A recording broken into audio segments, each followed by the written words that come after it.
Hello everyone. आज का ये video BA programme 7th semester के स्टूडेंट्स के लिए है जिनके पास कंटेम्प्रेरी इंडिया 1950 टू 1990s का सब्जेक्ट है, जिसका यूनिक पेपर कोड है 2312204701। इस पेपर के आज हम स्ट्रक्चर को देखेंगे तथा इसके सॉल्यूशन को देखते हुए समझेंगे किस प्रकार से सॉल्व कर सकते हैं इसको हम। तो शुरू करते हैं। सबसे पहले आपको क्वेश्चन पेपर मिलते ही आपको रोल नंबर लिखना होता है, जो इंस्ट्रक्शन बहुत इंपॉर्टेंट है। इसके अलावा ये पेपर है, ये टोटल 90 मार्क्स का होता है, जिसको सॉल्व करने के लिए आपको 3 घंटे का समय दिया जाता है।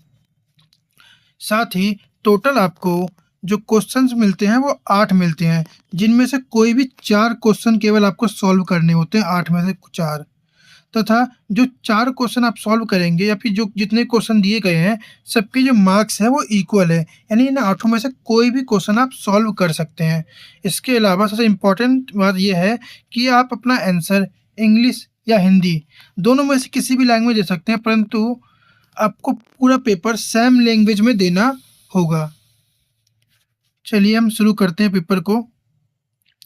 सबसे पहले अगर हम देखें तो हमारा फर्स्ट क्वेश्चन है, संविधान निर्माण की प्रक्रिया में संविधान सभा की बहसों का मूल्यांकन कीजिए।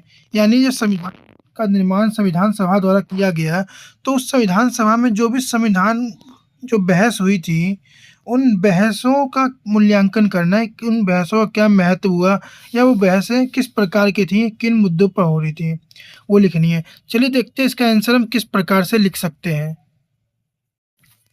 इसको हम 2 भागों में समझेंगे।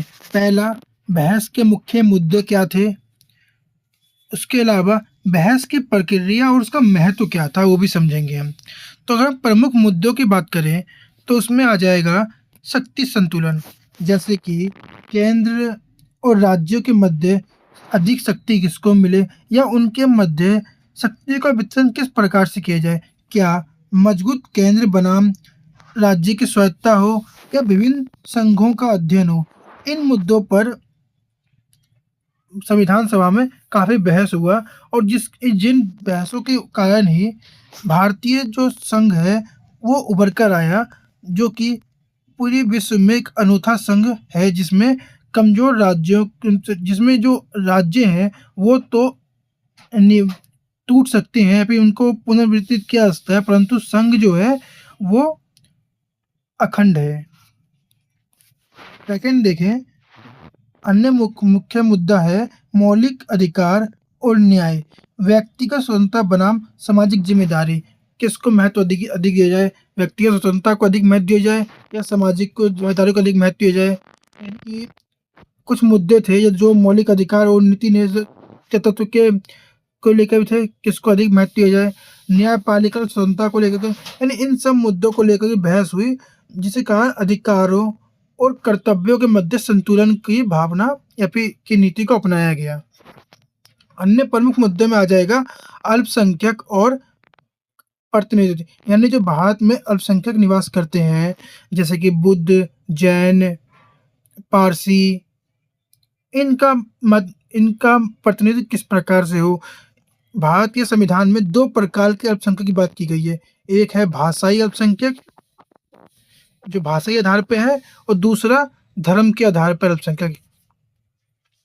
तो अल्पसंख्यकों के अधिकार और समावेशी प्रतिनिधित्व किस प्रकार से होगा, आरक्षण की मांग और सुरक्षा उपाय, राष्ट्रीय एकता को सुनिश्चित करना, इन सभी टॉपिक को लेकर के बहस हुआ, जिसके कारण सुरक्षात्मक भेदभाव और विशेष प्रावधान आया। जैसे कि सुरक्षात्मक भेदभाव का अर्थ है अफर्मेटिव यानी कि सकारात्मक भेदभाव करना, जैसे कि आरक्षण जिसे हम कहते हैं। ठीक है।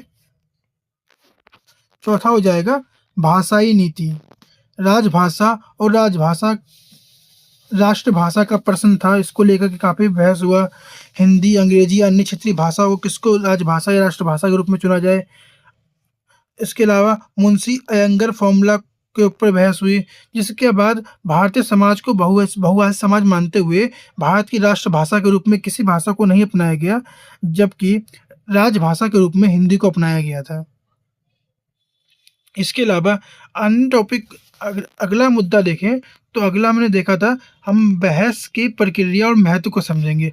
अगर इसकी विशेषताओं को समझें तो खुले और व्यापक विचार विमर्श था, यानी कि संविधान सभा में सभी जो लोग थे, सभी मेंबर्स जो थे, वो आपस में अपने विचार को व्यापक रूप से खुले तौर पर रख सकते थे, जिस पर विचार विमर्श करके निर्णय लिया जाता था। आम सहमति का सिद्धांत, किसी मुद्दे पर जब मतभेद होता था तो सभी सदस्य आम सहमति से निर्णय लेते थे। सभी और दूसरा तीसरा संविधान सभा में सभी वर्गों का प्रतिनिधित्व था।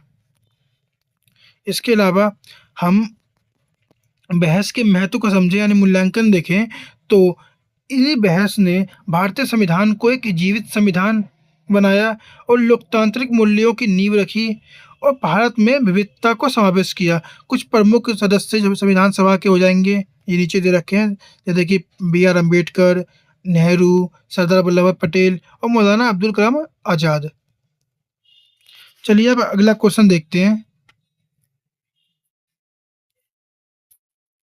सेकंड क्वेश्चन देखें तो सेकंड क्वेश्चन है, स्वतंत्रता के बाद के प्रारंभिक 2 दशकों में भारत की विदेश नीति को आकार देने वाले प्रमुख कारकों की विवेचना कीजिए। यानी जब 1947 में भारत आज़ाद हुआ तो आज़ाद होने के बाद जो 2 दशक थे, यानी कि 1950 से 60 और 60 से 70, यानी कि 1970 तक के दशक में जो भारत की विदेश नीति थी, उसको आकार देने वाले प्रमुख कारक क्या थे, उनके बारे में बात करनी है। चलिए देखते हैं इसका सॉल्यूशन। प्रारंभिक 2 दशकों में अगर हम जो मुख्य कारक देखें भारतीय विदेश नीति के, तो उसमें आ जाएगा नेम, यानी गुट निरपेक्ष आंदोलन, जो कहता था कि जब उस समय दुनिया 2 ध्रुवों में बटी हुई थी। एक गुट था जो अमेरिका की तरफ था, एक गुट जो था अमेरिका की तरफ था, जबकि दूसरा गुट रूस की तरफ था, यानी कि सोवियत संघ की तरफ था। तो इस भारत ने इन दोनों में से किसी भी तरह ना जुड़ करके अब खुद को तटस्थ रखने की नीति अपनाई, जिसे गुटनिरपेक्ष की नीति कहा गया। और ये भारत ने विश्व शांति के लिए मध्यम मार्ग को अपनाया गुटनिरपेक्ष नीति के तहत। इसके अलावा भारतीय विदेश नीति का मुख्य कारक देखें तो उपनिवेशवाद विरोध और नस्लवाद विरोध। भारत ने बढ़ चढ़कर जो उपनिवेशवाद था उसके खिलाफ बोला, जिस जैसे कि भारत ने अफ्रीकी एशियाई स्वतंत्रता आंदोलन का समर्थन किया और जो अफ्रीका था उसमें रंग भेद के खिलाफ, जो रंग या नस्ल के आधार पर भेदभाव होता था, उसके खिलाफ भारत ने आवाज़ उठाई और साम्राज्यवाद का बढ़ चढ़कर विरोध किया। अन्य महत्वपूर्ण कारक को देखें तो राष्ट्रीय सुरक्षा और अखंडता। भारत ने का जो विभाजन हुआ था इंडिया और पाकिस्तान में, उसके बाद भारत ने अपनी अखंडता को विशेष महत्व दिया और इसके तहत उसने पंचशील समझौता किया चीन के साथ और सैन्य आधुनिकीकरण पर ध्यान दिया, क्योंकि इसी टाइम पर भारत का चीन और पाकिस्तान के साथ युद्ध भी हो चुका था। अन्य महत्वपूर्ण कारक में देखें आर्थिक विकास की आवश्यकता। भारत ने सभी देशों से सहायता और व्यापार की उम्मीद रखी। उसके अलावा भारत ने घरेलू उद्योगों का भी निर्माण किया, उसको उसके विकास में योगदान दिया और इसी कारण से भारत में आत्मनिर्भरता का लक्ष्य अपनाया गया। इसके अलावा हम देखें अफ्रीकी एशियाई एकता। इस टाइम पर 1955 में भारत बांदुंग सम्मेलन में शामिल हुआ और उसके अलावा क्षेत्रीय सहयोग को बढ़ावा देने के लिए एशियाई अफ्रीकी एकता को सहयोग किया और पड़ोसी देशों के साथ अच्छे संबंध बनाए। अंतर्राष्ट्रीय शांति और संयुक्त राष्ट्र। भारत 1945 में ही यूएन का सदस्य बन गया था। उसके अलावा उसने अंतर्राष्ट्रीय शांतिपूर्ण समाधानों का समर्थन किया, निःशस्त्रीकरण की वकालत की और वैश्विक मंच पर एक भारत की प्रभावशाली आवाज़ की बात कही। ये कुछ प्रमुख कारण थे, भारतीय विदेश नीति के कारक थे। अब हम देखते हैं अगला क्वेश्चन। अगर हम थर्ड क्वेश्चन को देखें तो थर्ड क्वेश्चन है भारत की प्रथम 2 पंचवर्षीय योजनाओं तथा स्वतंत्र भारत की आर्थिक विकास में उनके योगदान का मूल्यांकन कीजिए।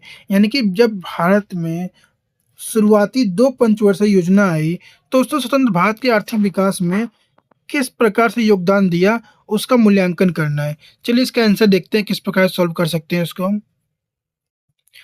प्रथम 2 पंचवर्षीय योजना देखें तो उसमें पहली पंचवर्षीय योजना और दूसरी पंचवर्षीय योजना की आ जाएगी। पहली पंचवर्षीय योजना का टाइम पीरियड है 1951 से 1956 जो कि हैरोल्ड डोमर मॉडल पर आधारित था। इसके अलावा इसका जो फोकस क्षेत्र था वो था कृषि और सिंचाई पर जोर। इस समय पर कृषि और सिंचाई पर जोर दिया गया जिसके तहत भाखड़ा, नागल और हीराकुंड जैसे बांधों का निर्माण किया गया। इसके अगर उपलब्धियों की बात करें तो इसमें खाद्य सुरक्षा और बुनियादी ढांचे का निर्माण किया गया और परिणाम ये हुआ कि जो मुद्रास्फीति थी वो उसे नियंत्रित किया जा सका। इसके अलावा ये एक हद तक सफल भी मानी जाती है।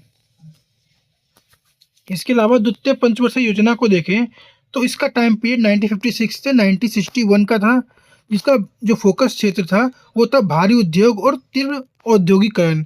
ये महालनोबिस मॉडल पर आधारित था। इसके तहत भिलाई, दुर्गापुर, राउरकेला और में इस्पात संयंत्र यानी बड़े भारी उद्योग थे उनको स्थापित किया गया। प्रमुख उपलब्धियां इसकी देखें तो पूंजीगत वस्तुओं का उत्पादन और इस्पात उत्पादन में वृद्धि हुई और इसके द्वारा सफल और भारी पूंजीगत वस्तुओं के निर्माण की नींव भारत में रखी गई। इन सब का अगर प्रमुख योगदान देखें तो इससे ये हुआ कि भारत मिश्रित अर्थव्यवस्था की संक्रमण की ओर अग्रसर हुआ। इसके अलावा बुनियादी ढांचे की नींव भारत में रखी गई और तकनीकी शिक्षा का आधार इसी टाइम पर रखा गया क्योंकि इसी टाइम पर 5 IITs की स्थापना भी की गई थी। इसके अलावा दीर्घकालिक योजना संस्कृति की नींव भारत में पड़ी।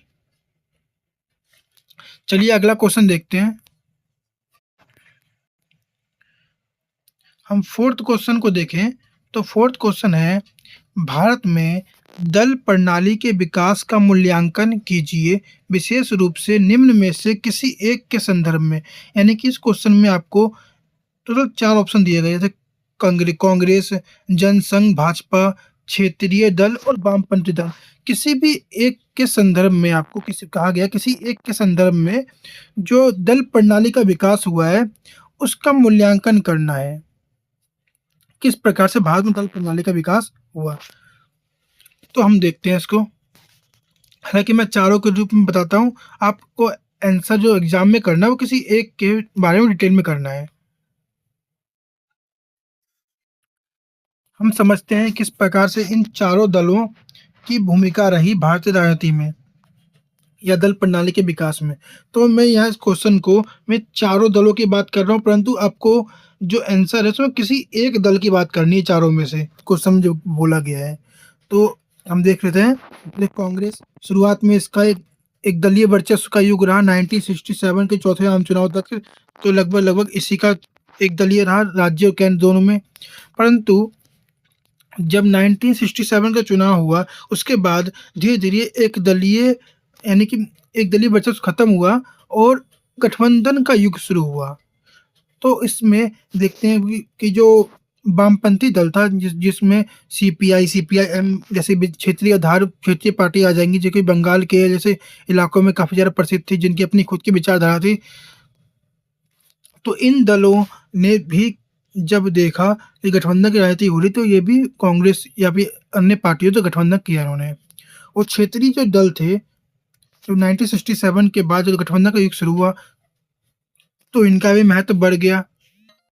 तो इसी प्रकार से जो क्षेत्रीय दल थे उसके अलावा जो जनसंघ थे उसने अलग अलग तरीके से अलग अलग पार्टियां थी उन्होंने दलीय विकास में अपनी अपनी भूमिका दी जैसे कि हम देख सकते हैं। इसके अलावा इन पार्टियों के हम महत्व को विचारधारा को देखें तो कांग्रेस मध्य मार्गी धर्मनिरपेक्ष विचारधारा से चलती है। भाजपा राष्ट्रवाद और वर्तमान समय में हिंदुत्ववादी के बजाय ये भी मध्यम मार्गी अधिक चल रही है। क्षेत्रीय दल जो क्षेत्रीय पहचान पर काम करते हैं जबकि वामपंथी दल जो है वो समाजवादी और श्रमिक वर्ग के लिए काम करते हैं विशेषकर। चलिए अगला क्वेश्चन देखते हैं। हम 5वां क्वेश्चन देखें तो 5वां क्वेश्चन है स्वतंत्र भारत में दलित, आदिवासी, श्रमिक और किसान आंदोलन द्वारा उठाए गए प्रमुख मुद्दों को स्पष्ट कीजिए। यानी कि यहाँ पे 4 ऑप्शन दिए गए हैं 1, 2, 3 और 4, यानी कि दलित आंदोलन, आदिवासी आंदोलन, श्रमिक आंदोलन और किसान आंदोलन। इनमें से किसी एक आंदोलन द्वारा उठाए गए प्रमुख मुद्दों पर स्पष्ट करना है। तो मैं इनमें से किसी एक पे बात कर सकता हूँ। आपको किसी एग्जाम में किसी एक पे ही बात करनी है। चलिए देखते हैं इसका सॉल्यूशन कैसे कर सकते हैं। मैं इन 3 आंदोलन के बारे में थोड़ा-सा बता देता हूँ, जैसे किसान आंदोलन, आदिवासी आंदोलन और दलित आंदोलन। तो इनके बारे में थोड़ा-सा बता दे रहा हूँ, जबकि आप श्रमिक आंदोलन के बारे में थोड़ा-सा बता दूँगा मैं। सबसे पहले देखते हैं किसान आंदोलन। किसान आंदोलन की जो प्रमुख मांगे अगर देखें तो वो है एमएसपी की कानूनी गारंटी जो एमएसपी होती है उसको कानूनी रूप से गारंटी दिया जाए, और कृषि ऋण की माफ़ी, जो लोन होता है जो फार्मर उठाते हैं, अगर उसकी जो माफ़ी होती है उसको लेकर कई बार आंदोलन किया जाता है। फसल बीमा और सहायता एक प्रमुख मुद्दा रहा है किसान आंदोलन का। उसके अलावा कृषि बुनियादी ढांचे में सुधार, ये कुछ अहम मुद्दे रहे हैं किसान आंदोलन के। इसके अलावा अगर हम देखें तो आदिवासी आंदोलन में जल, जंगल, जमीन पर अधिकार की बात की जाती है। इसके अलावा विस्थापन और पुनर्वास इनका एक महत्वपूर्ण मुद्दा रहा है, क्योंकि कभी भी विकास के नाम पर इनको इनके जो निवास है उससे विस्थापित कर दिया जाता है, जिस कारण से ये अपने विस्थापन पुनर्वास को लेकर ये लोग मांग करते हैं। सामुदायिक संसाधनों पर नियंत्रण और सांस्कृतिक संरक्षण, क्योंकि जब इनको अक्सर विस्थापित कर दिया जाता है तो इससे इनकी संस्कृति का ह्रास होता है। और उसके अलावा जंगलों को जो काटा जा रहा है उसको नुकसान पहुँचाया जा रहा है, इससे भी इनकी संस्कृति का ह्रास होती है। उसके संरक्षण के लिए एक महत्वपूर्ण मांग के लोग करते हैं।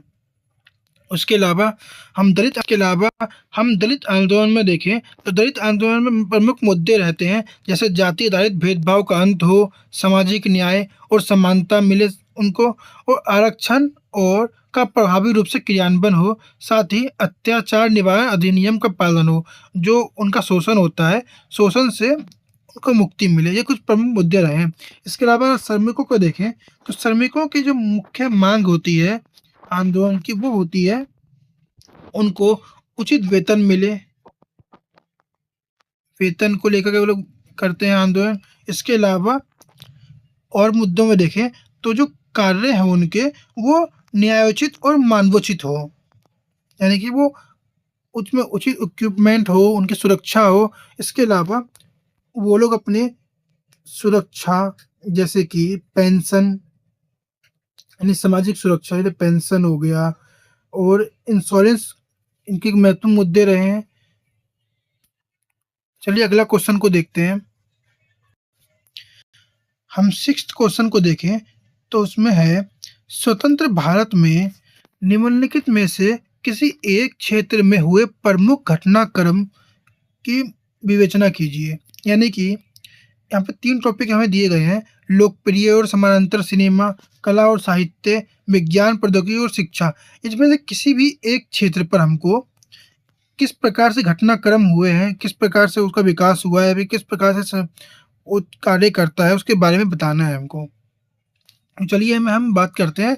मैं आपको बताऊँगा लोकप्रिय और समानांतर सिनेमा के बारे में। आप चाहे तो इन दोनों में से किसी के बारे में लिख सकते हैं।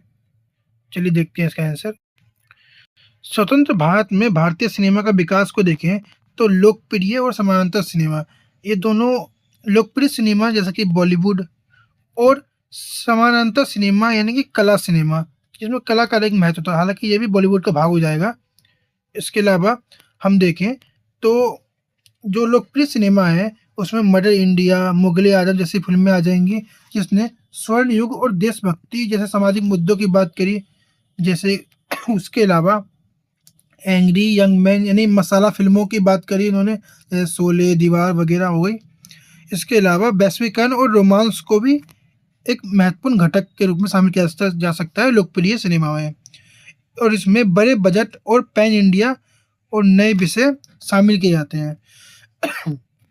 जबकि हम देखें तो समानांतर सिनेमा जो है उसमें यथार्थवाद को अधिक बल दिया जाता है, और जैसे सत्यजीत रे और बिमल रॉय इसके एक महत्वपूर्ण डायरेक्टर रहे हैं।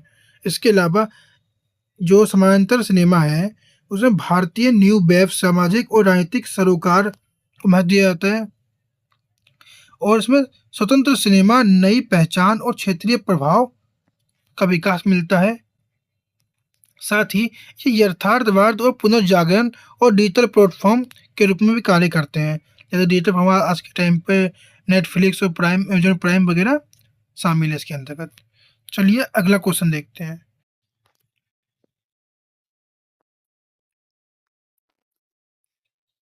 हम 7th क्वेश्चन को देखें तो हमारा 7वां क्वेश्चन है, महिला आंदोलन किस हद तक महिलाओं के विरुद्ध होने वाली अत्याचार संबंधी बहसों को आगे बढ़ाने और संस्थागत परिवर्तन लाने में सफल हुआ? यानी जो महिला आंदोलन होते हैं, इसने किस प्रकार से महिलाओं के विरुद्ध होने वाले अत्याचार संबंधी बहसों को जनमानस में, यानी कि आम जनता के समय, यानी कि जो आम बहस का जो मुद्दा है, उसे महत्वपूर्ण मुद्दा बनाने का काम किया, किस हद तक वो बताना है और उसे संस्थागत परिवर्तन लाने में सफल हुआ या नहीं हुआ, ये हमें बताना है। चलिए इसका आंसर देखते हैं हम। अगर हम इसको समझें तो जो महिला आंदोलन है, इसके अगर हम सफलताओं की बात करें, यदि अत्याचार और बहस को आगे बढ़ाने में जो सफलताएँ इसे शामिल की हैं, जैसे कि इसने इसे समाज के सामने लाने में महत्वपूर्ण भूमिका निभाई, जिससे कि समाज में जब वो सामने आया तो समाज में चर्चा हुई उसके ऊपर और पीड़ित दोषी सिद्धि शामिल हुए। जबकि चुनौतियों को देखें हम, तो चुनौतियों में कह सकते हैं हम, कुछ अपराध दर है, जबकि जो सतही चर्चा है वो उतनी नहीं हो पा रही और सामाजिक पूर्वाग्रह भी इसके समाज में एक चुनौती है। इसके अलावा हम अगर संस्थागत परिवर्तनों की बात करें तो उसमें हम देख सकते हैं कुछ सफलताएँ मिली हैं, जैसे कि घरेलू हिंसा को लेके कई कानून बनाए गए हैं, नई संस्थाएँ बनी हैं जैसे कि महिला आयोग, राष्ट्रीय महिला आयोग और जो संवेदनात्मक पुलिस, यानी कि महिला पुलिस थानों की स्थापना की गई जो स्पेशली महिलाओं के लिए है। इसके संबंध में कुछ चुनौतियाँ हैं, जैसे क्रियान्वयन का अंतराल, कम दोष सिद्धि दर और संसाधनों की कमी। ये कुछ चुनौतियाँ रहेंगी। अगर हम अंत में निष्कर्ष देखें तो उसमें हम कह सकते हैं कि महत्वपूर्ण प्रगति, एक पूर्ण सफलता अभी दूर है। कानून बदल गए हैं लेकिन मानसिकता और ज़मीनी स्तर पर क्रियान्वयन में अभी और काम करने की ज़रूरत है। यानी जितना अधिक इस पे और ध्यान दिया जाएगा तो और ज़्यादा सुधार इसमें होगा। चलिए अगला क्वेश्चन देखते हैं। हमारा 8वां और अंतिम क्वेश्चन है, जिसमें कि हमें हमें टोटल 4 टॉपिक दिए जाएँगे, जिसमें से कोई 2 टॉपिक पर हमें टिप्पणी करनी है।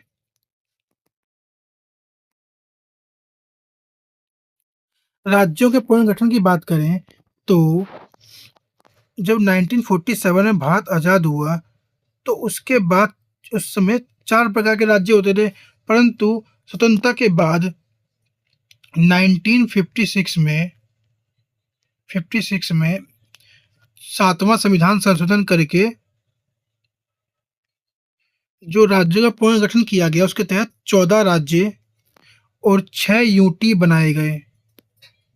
इसके बारे में आपको बताना है किस प्रकार से ये भी बनते-बनते वर्तमान समय में 28 राज्य और 8 यूटी हो गया है, यानी केंद्र शासित प्रदेश। चलिए अगला क्वेश्चन देखते हैं। तो अगला टॉपिक है हमारा आपातकाल के ऊपर।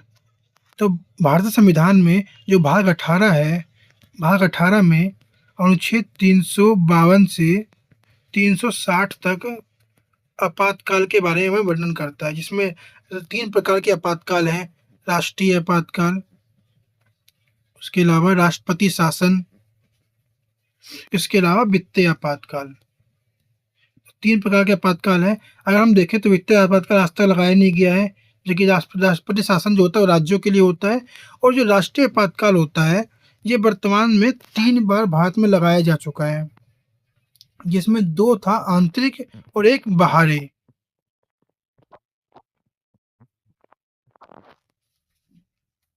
सॉरी, 2 बाहरी था और 1 आंतरिक था, जिसका उल्लेख अनुच्छेद 352 में मिलता है हमको। चलिए अगला क्वेश्चन देखते हैं। तो हमारा तीसरा टॉपिक है भारतीय अर्थव्यवस्था का उदारीकरण। तो जो भारतीय अर्थव्यवस्था थी वो शुरुआत से मिश्रित थी। तो जब भारत में 1991 में जब भारत में संकट आया तो 91 में भारतीय अर्थव्यवस्था में एलपीजी रिफॉर्म लाया गया। वो एलपीजी रिफॉर्म ला करके भारतीय जो अर्थव्यवस्था थी उसका उदारीकरण किया गया। उसके बारे में बताना है हमें।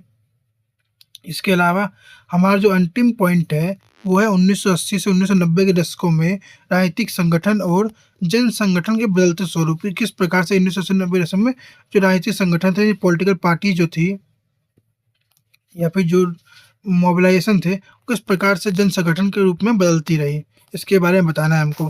तो इसी के साथ हमारा ये 7th सेमेस्टर का जो क्वेश्चन पेपर था कंटेम्प्रेरी इंडिया, इसके ऊपर डिस्कशन का एंड हुआ। ये क्वेश्चन आने वाले एग्जाम में आपके बहुत